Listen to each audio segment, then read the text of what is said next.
Hi guys, welcome back to day 6 of the one and only Ivan. Stella helps. The men are still yelling.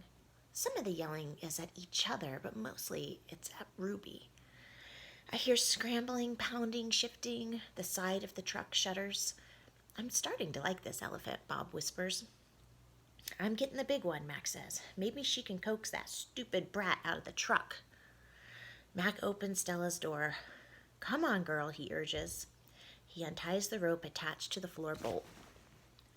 Stella pushes past Mac, nearly knocking him over. Stella rushes as best she can, limping heavily toward the open back door of the truck. She catches her swollen foot on the edge of the ramp and winces. Blood trickles down.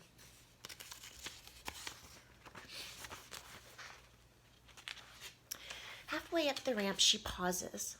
The noise in the truck stops. Ruby falls silent. Slowly, Stella makes her way up the rest of the ramp. It groans under her weight. I can tell how much she is hurting by the awkward way she moves. At the top of the incline, she stops. She pokes her trunk into the emptiness. We wait. The tiny gray trunk appears again. Shyly, it reaches out, tasting the air. Stella curls her own trunk around the baby's. They make soft, rumbling sounds. We wait some more. A hush falls over the entire Big Top Mall. Thud, thud, step, step, pause, step, step, pause. And there she is, so small she can fit underneath Stella with room to spare. Her skin sags, and she sways unsteadily as she makes her way down the ramp. Not the greatest specimen, Max says, but I got her cheap from this bankrupt circus out west. They had her shipped over from Africa. Only had her a month before they went bust. He gestures toward Ruby. Thing is, people love babies. Baby elephants, baby gorillas. Heck, give me a baby alligator and I could make a killin'. Stella ushers Ruby toward her domain. Mac and the two men follow. At Stella's door, Ruby hesitates. Mac gives Ruby a shove, but she doesn't budge. Doggone it, get a clue, Ruby, he mutters. But Ruby isn't moving, and neither is Stella. Mac grabs a broom. He raises it. Instantly, Stella steps in front of Ruby to shield her. Get in the cage, both of you, Mac shouts. Stella stares at Mac, considering. Gently but firmly, using her trunk, she nudges Ruby into her domain. Only then does Stella enter. Mac slams the door shut with a clang. I see two trunks entwined, and I hear Stella whispering. Poor kid, says Bob. Welcome to the Exit 8 Big Top Mall and Video Arcade, home of the one and only Ivan. Old news. When Julia comes, she sits by Stella's domain and watches the new baby. She barely talks to me. Stella doesn't talk to me either. She's too busy nuzzling Ruby. She is cute, little Ruby with her ears flapping like palm leaves, but I am handsome and strong. Bob trots a circle around my belly before settling down in just the right spot. Give it up, Ivan, he says. You're old news. Julia gets out a piece of paper and a pencil. I can see that she's drawing Ruby. I move to the center of my domain to pout. Bob grumbles.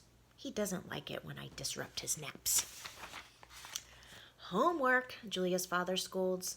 Julia sighs and puts her drawing aside. I grunt, and Julia glances in my direction.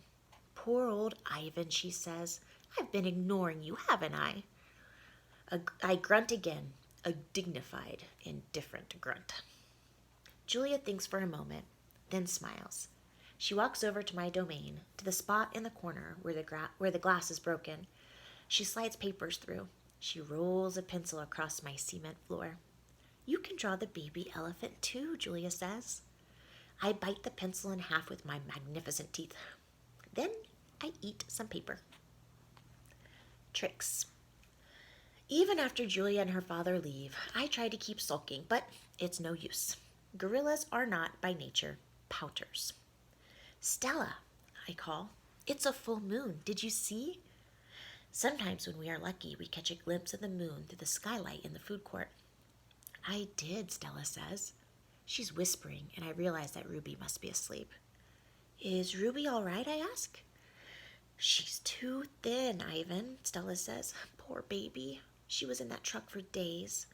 Mac bought her from a circus the same way he bought me. And had she not even been there long, she was born in the wild like us. Will she be okay, I ask. Stella doesn't answer my question. The circus trainers chained her to the floor, Ivan, all 4 feet, 23 hours a day. I puzzle over why this would be a good idea. I always try to give humans the benefit of the doubt. Why would they do that, I finally ask. To break her spirit, Stella says, so she could learn to balance on a pedestal, so she could stand on her hind legs, so a dog could jump on her back while she walked in mindless circles. I hear her tired voice and think of all the tricks Stella has learned. Introductions. When I awake the next morning, I see a little trunk poking out between the bars of Stella's domain. Hello, says a small, clear voice. I'm Ruby. She waves her trunk. Hello, I say. I'm Ivan. Are you a monkey? Ruby asks. Certainly not. Bob's ears perk up, although his eyes stay closed. He's a gorilla, he says, and I am a dog of uncertain heritage. Why did the dog climb your tummy? Ruby asks. Because it's there, Bob murmurs. Is Stella awake? I ask. Aunt Stella's asleep, Ruby says. Her foot is hurting, I think. Ruby turns her head. Her eyes are like Stella's, black and long-lashed. Bottomless lakes fringed by tall grass. When is breakfast? She asks. Soon, I say, when the mall opens and the workers come. Where? Ruby twists her head in the other direction. Where are the other elephants? It's just you and Stella, I say, and for some reason I feel we've let her down. Are there more of you? No, I say, not at the moment. Ruby picks up a piece of hay and considers it. Do you have a mom and dad? Well, I used to. Everyone has parents, Bob explains. It's unavoidable. Before the circus, I used to live with my mom and my aunts and my sisters and my cousins, Ruby says. She drops the hay, picks it up, twirls it. They're dead. I don't know what to say. I am not really enjoying this conversation, but I can see that Ruby isn't done talking. To be polite, I say, I'm sorry to hear that, Ruby. Humans killed them, she says. Who else? Bob asks, and we all fall silent.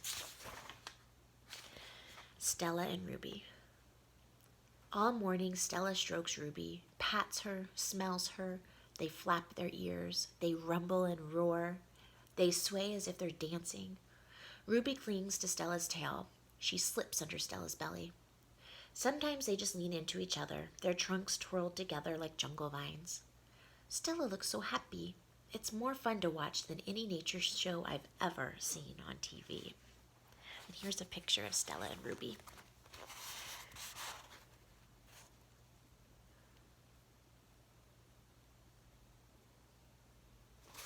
Okay, that's it for today, guys.